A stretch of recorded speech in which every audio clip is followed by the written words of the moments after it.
Thank you very much. Thank you for all you coming. So I want to address potholes. Everybody knows about them, is annoyed about them.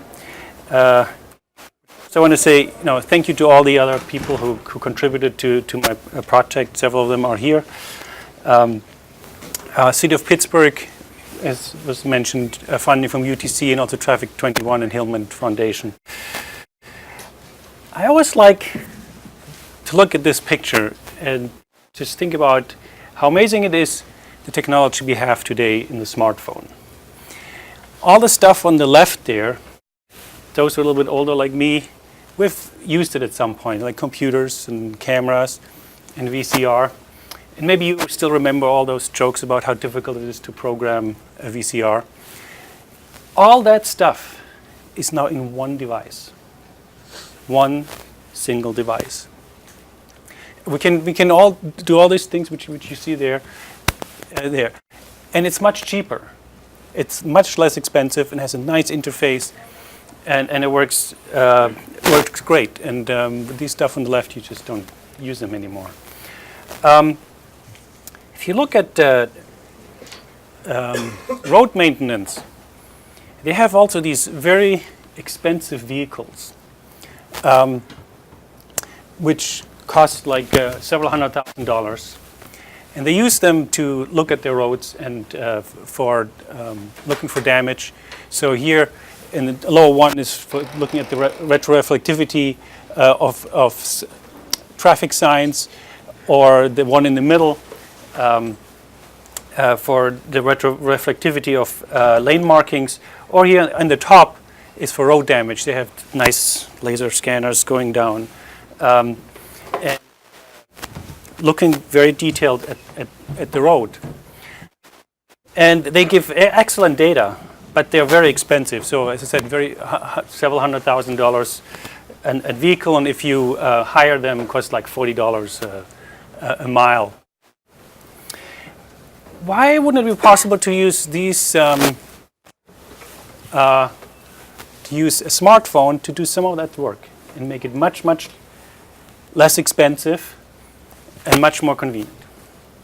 So, and I will focus on the road damage, and as the title says, of course also on potholes. Now, the best way to get rid of the potholes is to fix the road when there are cracks. And to find out that there are cracks, you have to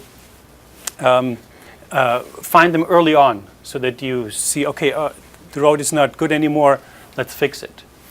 With these expensive vehicles, they do it like once every 2 years on the highways, and they don't work very well in the inner cities. It's too expensive. And so it takes them a long time to find even out if there's cracks. So we want to monitor the roads in an inexpensive but accurate way, and continuously. Now, continuously with roads means once a month or so, but much more often than just once every 2 years. And we want to use the sensors which, like smartphones, or similarly here, this is a smart camera. It's basically like a smartphone, except for the phone, but it has an Android system, operating system on it, and it has a nicer optics, so it gives us a little bit better pictures.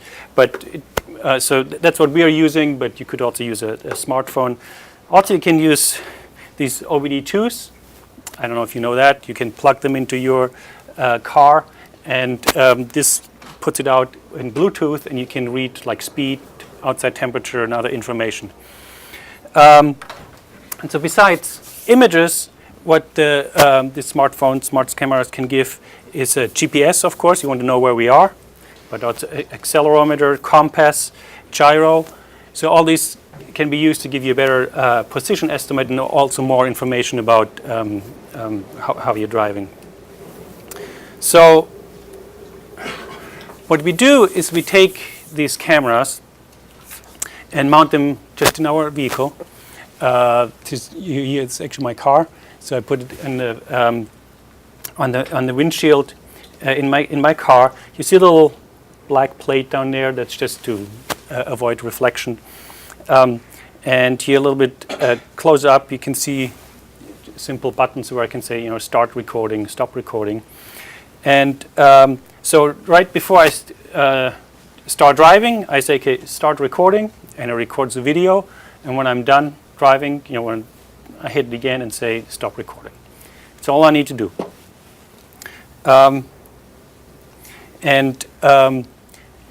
It's not only that the smartphones or smart cameras are inexpensive. There's also lots of software out there which we can make use of, which and other infrastructure which we can make use of at almost no extra cost. So there's things like Dropbox that we're using to conveniently put our data into our repository. Wi-Fi is almost everywhere. Cell phones, cell connection to. Maybe in the future also a vehicle to infrastructure. For the amount of data we are collecting, we need to do it over Wi-Fi. The cell phone is not can't carry enough data, but Wi-Fi is everywhere. Then there's things like Google Earth, where we can use our stuff to nicely present it. To keep it inexpensive, the plan is to put these things on vehicles which drive around anyway. So you don't need any extra vehicles. You don't need an extra driver. You just put it in cars which drive around anyway. So for example, I put it in my own car. But here's lots of vehicles which drive around the city all the time. For example, very intrigued with a garbage truck, because once a week they go through every neighborhood. Right? They have to go to every neighborhood and pick up the garbage. So when there's others which very regularly, even several times a day, go the same route.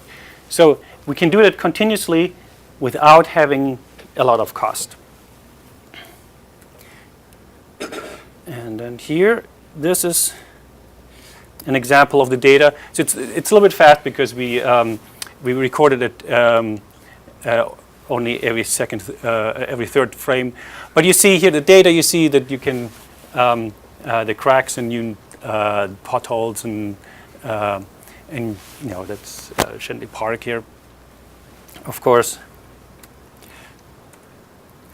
Okay, so the first thing you can do without any much analysis, you can extract those images from the videos and just display it. So here I display it in Google Earth. So each arrow here is one image. Of course, I subsampled it. And I separate them between day and night and dawn, dusk. And the yellow one here is like the latest data which I have taken during the day. And then if you click on one of these arrows, then you see the image. So this already is very useful for the inspectors, because right now, for example, if you would call in and say, in front of my house there's a pothole, and report it to the city, they actually have to send somebody out to look at that and then report back on if it's true or how bad it is and so on. And I once went with somebody doing that, and they looked like at 3 different places where people complained. It took them a whole hour just for 3 different places. Now, if they have this database, they can say, okay, let me look at it, pop up that image, and which was, it's maybe a month old, and say, yeah, you're right, or no, it's not right. There's damage. So that's already an advantage, and so they can do the inspection in their office, and they don't have to go out. And they can also sometimes the reports are not quite consistent. They can look and say, okay, they can go back to the data and say, oh, that's what they meant when they wrote something down. So as I said, I put the data and the collection system in my vehicle. And so it's now getting towards 2 years that I collected this. It's 250 hours. So I have 11,000 videos. There's like 1.5 minute videos. And there are like 7 million images and about 1,000 kilometers of unique roads. For those Americans here, that's about 650 miles, okay? So this is like in Pennsylvania, the couple trips I took, longer trips. Here you see, so like, zoomed in, here this is the greater Pittsburgh area, all this data, and here this is around CMU where I drove all these roads. Now, I just did my usual day-to-day driving. Of course, I knew that I'm recording the data, so I took the back roads and I made sure, last time I took this road, so I take another road that. But there was not much additional driving I was doing because of this. So all this data we collected very inexpensively. So this, instead of just displaying it, one can do some analysis and stitch those images together, so that instead of having to look like out of the window, you can look in the bird's eye view. That again is some free software I found you can do so that you have like a bird's eye view of the street. But what we really want to do is actually do all the scoring and finding the damage fully automatic.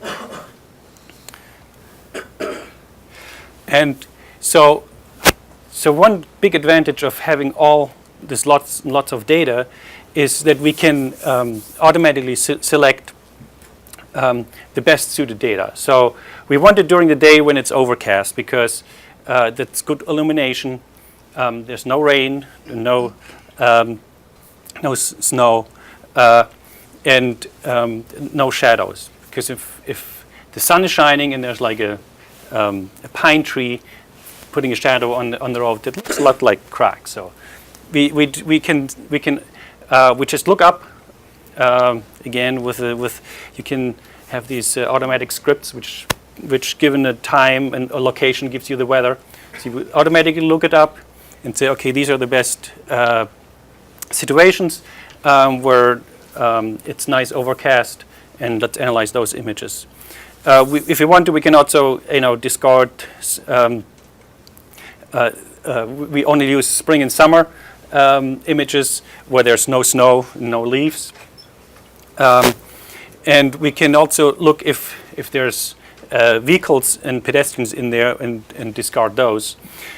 Again, we have so much data, we can do that. We can discard things which we're not sure if they're good. And even then, we'll have many times scoring, so we can do for the same road many scores and can average over that or see if any mistakes happened there. So that's the advantage of having lots and lots of data. So.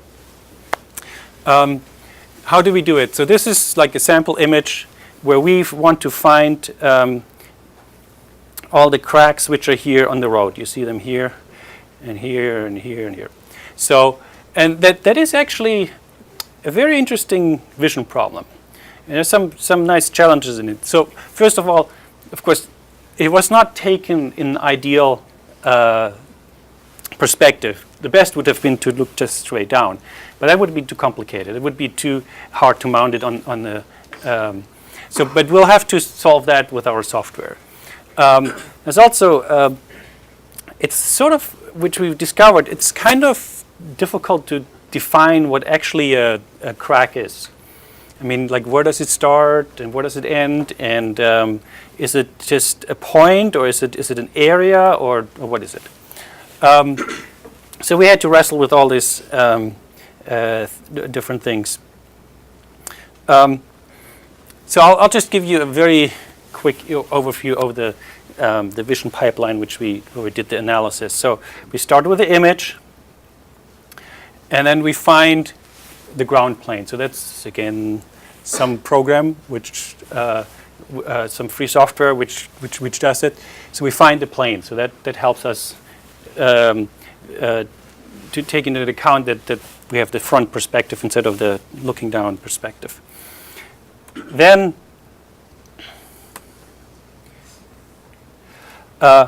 we take the image and take superpixels. It's actually patches of the image. So what we find is that to look for cracks, it's better to look at patches and single pixels or the whole image, because that's where you can, it's like the best size to look at. Now, once we have these patches, we compute features on them and put it into our machine learning algorithm, and then finally we get this result. The image with all the cracks which we find marked in red. And you see there's always, what we define the cracks is always an area. We have areas, and see if they look like they have cracks in it. So here you see it again a little bit bigger. Also for each crack we have a confidence in that. So you see the different shades of red and how confident we are that they are cracks. So going back to the question on how do you define a crack in the road. Again, so you see here lots of cracks. And it's not actually only a question for us, it's only the question for the people who the people who point out which areas are cracks. So what you have to do in machine learning, in vision, you have to label the image and say, okay, here are areas where there are cracks, and here are areas where there are no cracks. And that's very tedious, so we outfarm that to Mechanical Turk, where you can hire lots and lots of people to do that. But if you do that, you get something like that, meaning everybody tells you the cracks are somewhere else. And I mean that's really I mean in general it's a problem for everyone. Like, how do you define what a crack is? But also particular in this when you just hire like people in Mechanical Turk, where you don't train them before and all that stuff, is everybody has different biases and puts in different effort and so on. So, but we still use that data. And so what we did is we actually took sort of an average, like a voting for of the different people. So if several people say this is a crack, we say, okay, that's a crack. And we can actually then also compare one person to another and say, okay, so let's just take these 4 people and compare it to that one person. So these 4 people say this is a crack. Now let's see if that person agrees with them. So we take this as the ground truth and this as testing the other person. And with this testing the other person, you see that here, now this is a precision recall curve, and even those who do machine learning and do vision can't really handle that, have difficulties with that. So just remember that the further up it is, the better it is. That's all you need to know. And so all the way up here, if you're here in your performance, then you're perfect. So, but the humans are down here. So it means it's fairly far down. So it means they disagree with each other fairly much. Now this curve here is that's our curve, and because we use the humans to train our stuff, we cannot be better than the humans, right? It's just by definition. But if we have a good algorithms, then we can get close to what the humans does. And so that's what you can see here, that we're getting close to what the human does. That's like where you can be. So we're very happy about that. Here's the final result. So with the data I showed you earlier, we took the data, we selected the when there was nice overcast days, and selected some other things where it's good to analyze. And these are about, I think, 30,000 images. So we analyzed each image of that, and then plotted it on this Pittsburgh map. And so you can see the green is where there's basically no damage, and then there's continuous color change from green over yellow to red, and then red is where the most damage is. So the city of Pittsburgh can then could use this data and to find places where there are lots of cracks. So so now that I point them out where the cracks are, all they have to do is to fix it.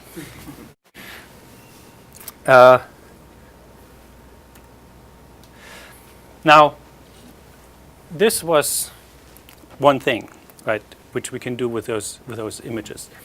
But there is much more that can be done. And if you just look at again at the same image, you see many more infrastructure things. So you see here are traffic signs.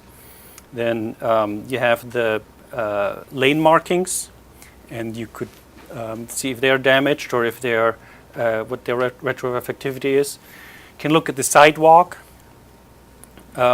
see if that's maybe accessible for people in a wheelchair. You can look at the weather. You can look at the vegetation. And so what our bigger program is not just look at potholes, not just look at cracks, but have this database and look at many, many more things. For example, this drainage is also very interesting. Again, we hope to have so much data that some of the data will be taken when it's raining hard. And then you can actually see where the water flows.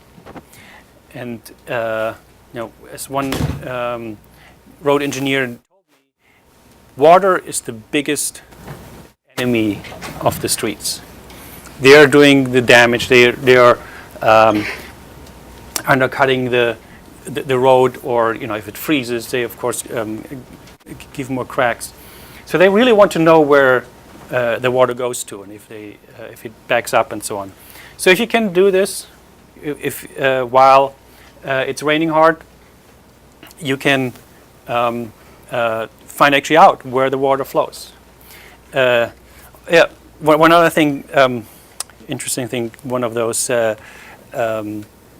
people in Pittsburgh who repair the roads told me is sometimes when they repair a road, like they pave it, they've done it all nicely, afterwards they get a call from one of the neighbors there and says, hey, when you paved that road, you damaged our sidewalk. Now, what are they supposed to do? Now, if they have a database like this, they can go back and say, okay, let me see how it looked before we did the repairs, and if we actually damaged it, or if the neighbor just makes it up. So there's many, many things which we hope we can do with that. I've already started a few things, like the lane marker retroreflectivity. You see this image here on top is when you take it in a day. You see this double line. They both look the same. But at night, when most of the illumination of those lanes comes from your own headlights, and what you see is actually the so-called retroreflectivity, meaning the light which comes directly back from where it came, you see that one of those two lines is actually faded out. And if you take a cross section here, look what the intensity of the illumination is, then you'll see that one has a high intensity and the one has much lower. So that's a little bit of work I've already done with that. Then besides the infrastructure stuff, there's also the weather, which you can see in the images. Now, for the infrastructure, the weather is a nuisance. It's in your windshields, and you have to discard it. Or if you have snow, then you can't see the potholes. But on the other hand, maybe you actually want to know what the weather is. And in particular, a project which we just started is we're putting these cameras, so these smart cameras, we put them in snowplows, like this one you see over here. And while they are plowing, they're taking the images and determine how much snow there is on the road. And then that they will send directly back to the central operations center and to tell them what the road conditions are, because they need to know what the current conditions are to, for one thing, to better plan how many more trucks they have to put out, how much salt they need to put out, but also for 511 to tell all the drivers how bad the weather is, how much snow there is, and if it's even impassable, or if there's ice and stuff like this. So that's yet another thing which can be done with this. And we just started that. So let me summarize. So the best way to avoid potholes is to fix the road before they even appear. So we want this continuous monitoring. And a system like ours makes it affordable because we use inexpensive sensors, smartphones. We use vehicles which drive around the road for other purposes, so you don't need extra vehicles, not extra drivers. And then these days you have vision and machine learning algorithms to actually extract the information and also the necessary computers to extract the information and get it out of there. So, and a pilot test with the city of Pittsburgh is on its way. So we hope what we want to do is also to compare what we measured with what they measured. I mean, they have their inspectors going out and scoring their roads, and we want to compare it and see how good we match up. And as I mentioned, the system can be expanded to more inventory and monitor other infrastructure and also weather conditions. So thank you very much.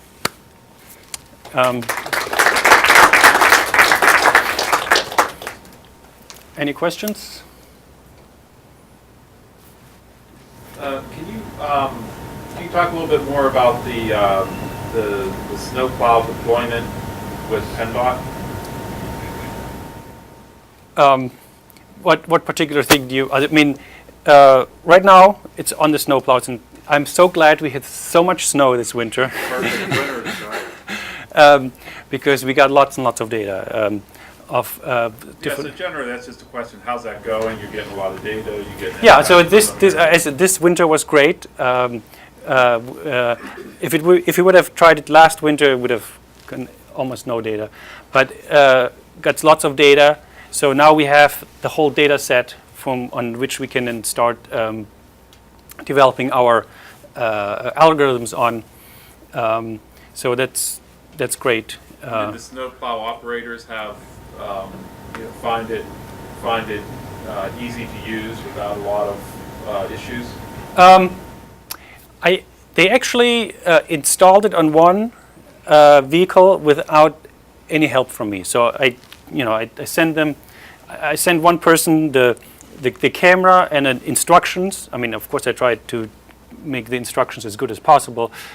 Gave that to them, and they installed it themselves and recorded data, and we got data from them. So, so that's already good. I didn't hear any complaints. Good.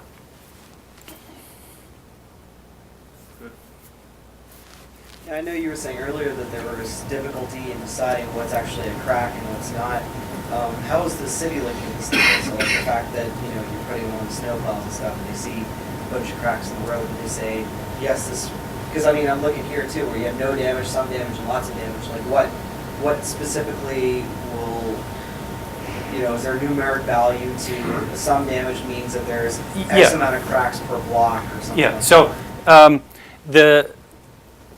the city of Pittsburgh, or in most scoring system, it goes from 0 to 100. So if it's freshly paved, just completely new, it's 100. Okay, so great road. And then over the years it decays, and in 0 it's really broken. And there are certain formulas where you determine these numbers.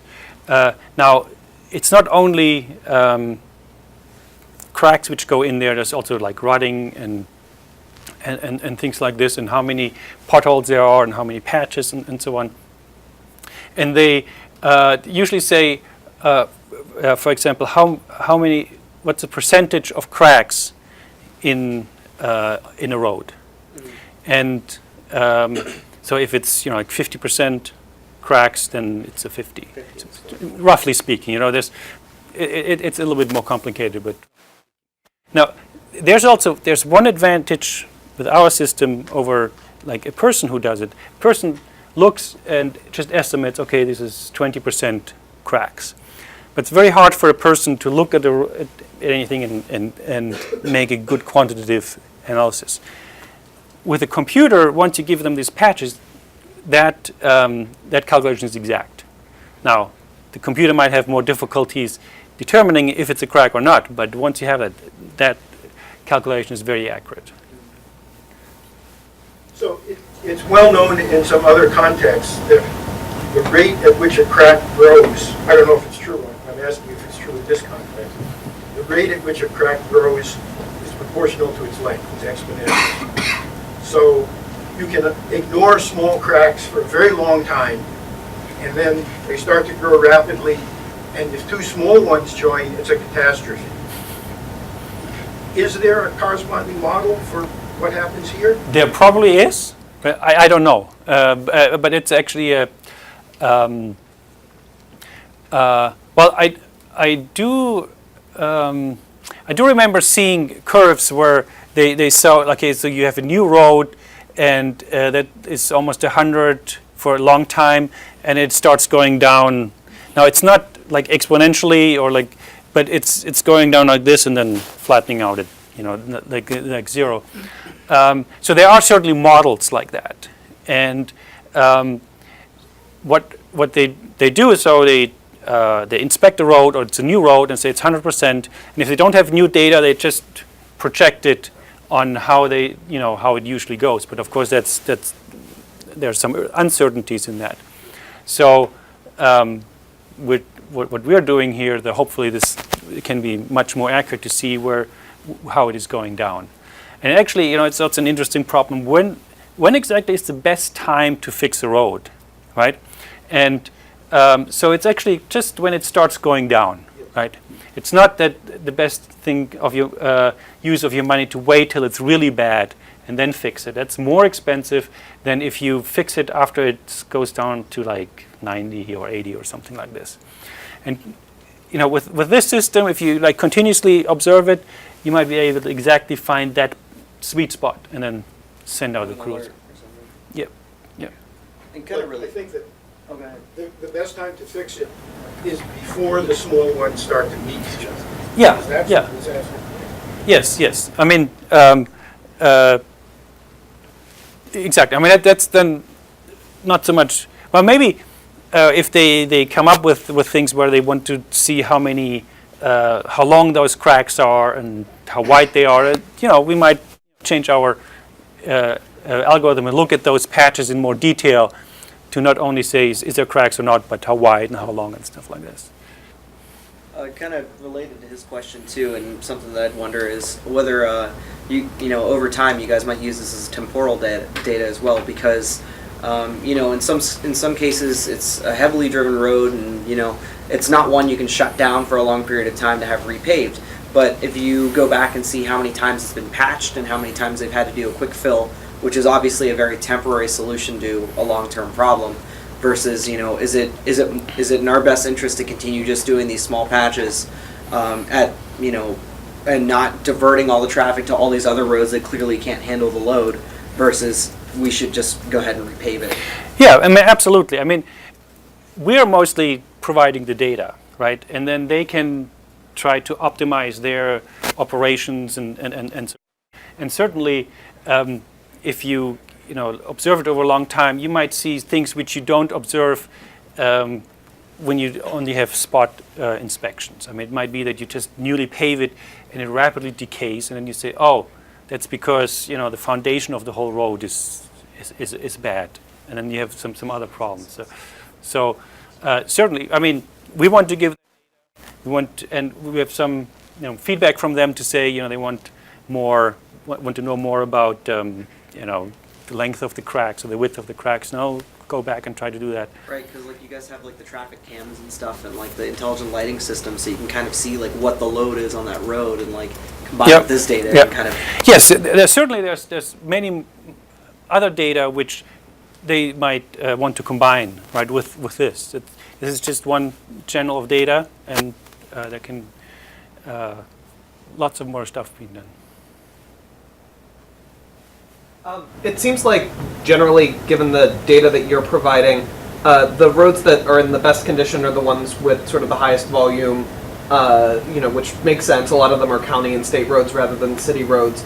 But to what extent do you think that the speed that the photos were taken, or that the video was taken, affects the outcome that you guys determined? Because a lot of the roads that are in the best shape are the ones where it's 40, 45, 50, 60 miles per hour, as opposed to 25 or 30 miles per hour on some of the residential streets that appear to be in worse condition. Yeah. I mean, when the images are taken at higher speeds, there might be a little bit of motion blur, but you will still see some cracks. So I haven't. But it's also true that the interstates, you cannot afford to have a pothole in the interstate. But we're in the small back road. If there's a pothole, you just drive slowly around it, and that's acceptable. So yeah, it's not surprising that you find very little damage in the interstates. Well, the other thing is that jurisdictional control, that PennDOT is responsible for the interstates, the county is responsible for certain roads.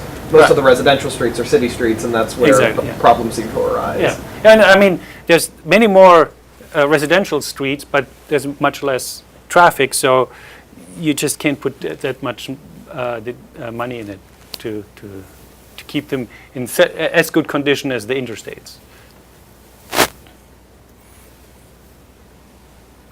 Anyone else? No? Thank you very much.